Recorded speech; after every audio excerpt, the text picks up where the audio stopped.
Bonjour, bonjour, j'espère que vous allez bien en forme et bien en compagnie. Alors aujourd'hui, on va essayer de corriger l'exercice sur la continuité lipsidienne uniforme. Alors, soit une fonction de C01 dans R, c'est-à-dire c'est l'ensemble des fonctions continues de 0,1 dans R, menu de la norme infinie, dans le même ensemble. De chaque f, on va associer à phi de f, c'est une fonction de 0,1 dans R parce qu'elle appartient ici, tel que pour chaque x, phi f de x, c'est quoi? Pour tout x appartient à 0,1, c'est 1 sur 5, l'intégrale de 0 à x t f carré de f carré de ttt plus 3 quarts cosinus f de x. Alors ici, pour ne pas alourdir l'écriture, je pose E est égal à l'ensemble des fonctions continues de 0,1 dans R. Et on sait que la norme infinie, c'est le sup des valeurs absolues de f de x, parce que f de x c'est ici, alors c'est f de x appartient à R, alors c'est le sup sur 0,1. C'est-à-dire pour tout x appartient à 0,1, on prend leur sup, c'est la norme uniforme de f. Alors c'est quoi la première question? Montrer que les fonctionnels suivantes sont continues. Alors on prend f toujours de E menu de la norme infinie, la norme uniforme de la norme infinie. Alors f de j de f, dès que j de f appliqué à x, c'est celle-là, c'est l'intégrale de 0 à x t f de ttt, f à if ou if de x, c'est cosinus f de x, et f à f carré, c'est h de f, c'est aussi une fonction continue. Alors on va essayer de montrer que les trois sont continues. Alors essayez de réfléchir tout seul avant de voir la réponse. Si vous avez des questions, n'hésitez pas à commenter, je serai toujours ici pour vous. Merci. Très bien. Alors, en déduire que, alors deuxième question, en déduire que phi est continue. C'est une fonction continue sur E. Alors, réponse. Alors, pour répondre, je vais commencer par la première. Alors, je vais commencer par la fonction j de f allée de E, menu de la norme infinie, dont E, menu de la norme infinie. Cette application s'appelle j, de chaque f l'associer à j de f, et c'est une application de 0,1 dans R, c'est-à-dire appartient à E, de chaque x associé à jf appliqué à x, ou jf appliqué à x, c'est exactement l'intégrale de 0 à x f de ttt. T f de ttt. Alors, montrant qu'elle est continue. Alors, montrant que j est continue. Alors, pour montrer que j est continue, alors je pense que c'est préférable de montrer qu'elle est lipsidienne. Alors, montrant que j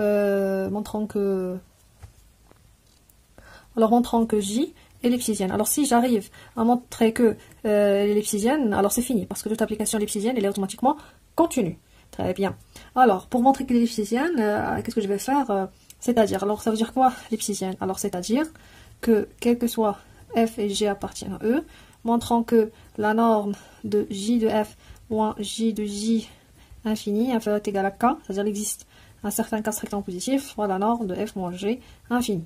Alors c'est ça ce qu'on veut montrer. Et ça c'est quoi? C'est le sup des valeurs absolues. Et ça c'est quoi? C'est le sup des valeurs absolues de j de f appliqué à x moins j de f appliqué j de j appliqué à x, pour x appartient à 0,1, ça fait égal à k fois le sup de valeur absolue de f de x moins g de x sur 0,1. Alors ça c'est ce qu'on veut montrer d'une manière générale. Alors pour montrer ça, pour montrer que celle-là fait celle-là, alors je vais fixer un certain x appartient à 0,1 et je vais essayer de montrer que cette valeur absolue est inférieure à ça. Alors soit x appartient à 0,1 fixé. Je vais le fixer.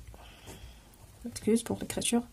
Alors je vais voir. Alors j, et je vais calculer ça. Alors j de f de x moins j de j de x. J de j ou bien j de h, ça dépend, c'est pas grave. Alors c'est quoi ça? Alors ça c'est l'intégrale de 0 à x, t, celui-là c'est l'intégrale de t f de t, l'autre c'est l'intégrale t j de t, alors t facteur f de t moins g de t tt. Très bien. Et puisque on cherche nous de majorer f de x moins g de x, alors on va majorer, alors celui-là, bien évidemment, c'est inférieur à l'intégrale de 0 à x, l'intégrale de t, f de t moins g de t tt, c'est-à-dire on factorise ici par t. Alors, celle-là, on va majorer par leur sup, c'est la norme de f moins g infini. Alors c'est égal à a. Alors c'est, alors c'est inférieur égal la norme de f moins g infini fois l'intégrale de 0 à x de ttt. Et ici, c'est quoi la primitive? C'est t carré sur 2 entre 0 et x.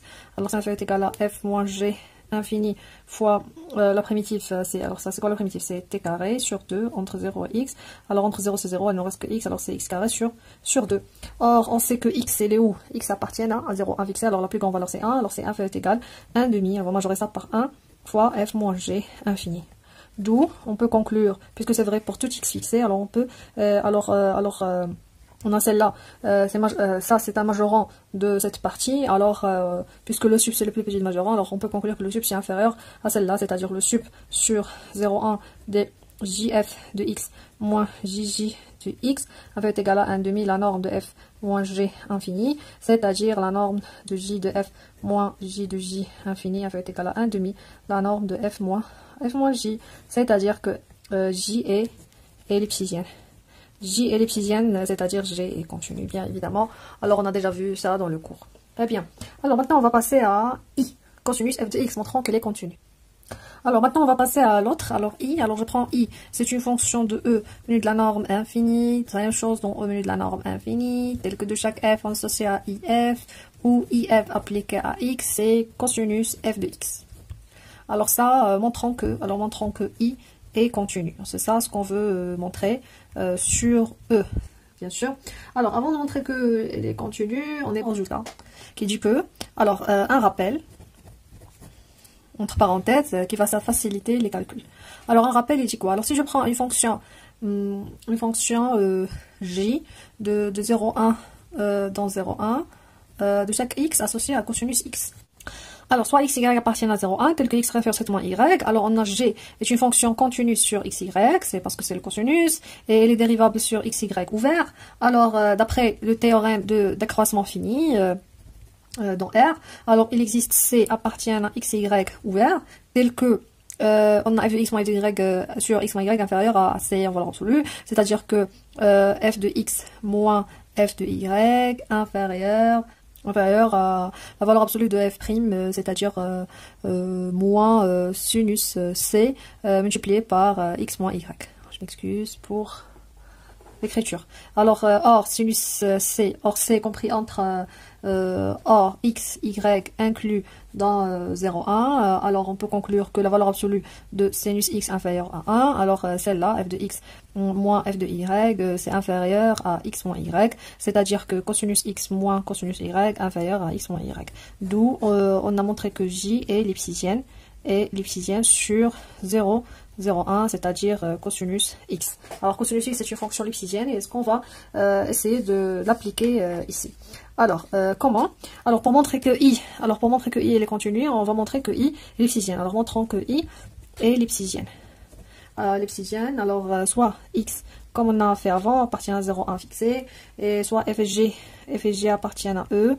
Alors, qu'est-ce qu'on va calculer? On va voir calculer IF de X moins IG de X en valeur absolue. Alors, c'est quoi ça? Attends. Alors, IF de X moins IG de X, c'est cosinus f de x moins cosinus g de x. Or, on sait que cosinus est une fonction ellipsidienne, alors c'est inférieur ou égal à f de x moins g de x en valeur absolue. Et celle-là, c'est inférieur au le sub, c'est-à-dire f moins g infini. Or, puisque celle-là c'est vrai pour tout x, alors on peut conclure que if moins ig en norme infinie est égal à f moins g en norme infinie, d'où il est ellipsidienne, d'où il est continu. Alors, très bien. Alors, j'espère que vous avez compris. Et maintenant, il nous reste f associé à f carré. Alors, maintenant, on va prendre une dernière fonction. C'est la fonction h de e, menu de la norme infinie, dont e, c'est la même chose, la norme infinie de chaque f associé à h de c'est f carré. C'est-à-dire que, quel que soit x appartienne à 0,1, on a hf appliqué à x, c'est f carré appliqué à x. Très bien. Alors, montrons que h est continu. Alors, pour montrer que h est continu, on va utiliser la caractérisation de la continuité par la suite. C'est-à-dire, on peut montrer que, quelle que soit une fonction gn est égale à 1 appartient à e, c'est-à-dire fonction continue de 0,1 dans R, telle que gn converge vers f0. Alors, montrons que, il s'appelle h. Alors, montrons que h de gn converge vers h de f0. Et toujours ici, on travaille la norme infinie, Alors, c'est-à-dire pour tout de suite dans E, s'il converge, alors son image par H converge. Alors, qu'est-ce qu'on veut montrer? On va supposer ça et on va montrer ça. Alors, soit Gn, h est égal à 1, une suite de fonctions, dans E, c'est-à-dire continue de 0, 1 dans R, tel que Gn tend vers F0 pour la norme infime pour tout epsilon rectangle positif. Les incertains rangs appartiennent à n, tel que si je dépasse ce rang, je vais avoir Gn moins F0 infini inférieur à epsilon. Très bien. Alors, pour epsilon égal à 1, puisque c'est arbitraire, alors je vais prendre égal à 1. Alors, il existe n appartient à n. Tel que si je dépasse n, on a quoi? On a Gn moins F0 infini inférieur à epsilon. C'est-à-dire celui-là, c'est-à-dire quoi? C'est-à-dire que Gn appartient à la boule de centre F0 et de rayon 1. Puisque la norme entre Gn et F0 est inférieure à 1, alors on peut dire ça, c'est OK. Très bien. C'est-à-dire que d'après un certain rang, alors on peut dire que d'après un certain rang, toutes les termes de la suite entrent dans un voisinage de F0. Alors, c'est quoi notre but? C'est de montrer que celle-là tend vers celle-là, c'est-à-dire la norme infinie de ça moins ça, inférieure à un certain epsilon, ou bien tend vers 0. Alors, qu'est-ce qu'on va faire? Alors, on a la norme h de f moins h de Gn qu'on a ici, moins h de F0 infini. Montrons que celle-là, inférieure est égale à k fois Gn moins F0 infini. Parce qu'on a Gn moins F0 tend vers 0. Alors, si ça tend vers 0, alors celle-là tend vers 0 si je trouve un certain cas. Très bien. Soit x appartient à 0, 1 fixé. Alors, on a h de Gn appliqué à x moins h de F0 appliqué à x en valeur absolue. C'est Gn au carré de x moins f0 au carré de x, et celle-là c'est égal exactement à Gn de x moins f0 de x multiplié par Gn de x plus f0 de x, et celle-là on peut le majorer par fn, par fn moins, par fgn moins f0 infini, alors c'est inférieur ou égal Gn moins F0 infini. Alors, il nous reste ça, c'est inférieur à quoi? Alors, on a ici Gn appartient à la boule de centre F0 de rayon 1, c'est-à-dire on a la norme de Gn infini inférieure à 1, plus la norme de F0 infini. Alors, on peut faire ici la petite inégalité triangulaire. Alors, celle-là, c'est inférieur à ça, la petite inégalité triangulaire qui dit que celle-là, c'est inférieur à la norme Gn infini moins la norme de F0 infini. Alors on va passer de l'autre côté, c'est la norme de Gn infini inférieure à 1 plus la norme de F0 infini. Alors ça c'est inférieur à ça, c'est inférieur à celle-là, c'est-à-dire c'est 1 plus la norme de F0 infini, et celle-là c'est bien évidemment plus, je m'excuse ici, plus, et ici F0 bien évidemment c'est inférieur à F0 infini. Alors c'est inférieur à 2 la norme F0 infini plus 1 multiplié par Gn moins F0 infini. Alors si celle-là tend vers 0, alors automatiquement celle-là tend vers 0. Et puisque c'est vrai pour tout x, alors on peut conclure ici que on a h de Gn moins h de F0 infini. La norme infinie inférieure à celle-là, ça tend vers 0, celle-là tend vers 0. Alors elle est continue. On peut déduire que la fonction phi égale à 1 demi j rang h de f plus 3 sur 4 i de f est une fonction continue, comme composée addition des fonctions continues. Je vous remercie pour votre attention. À la prochaine séance, on va voir ça veut dire quoi un espace compact. Merci, c'est fini pour complet.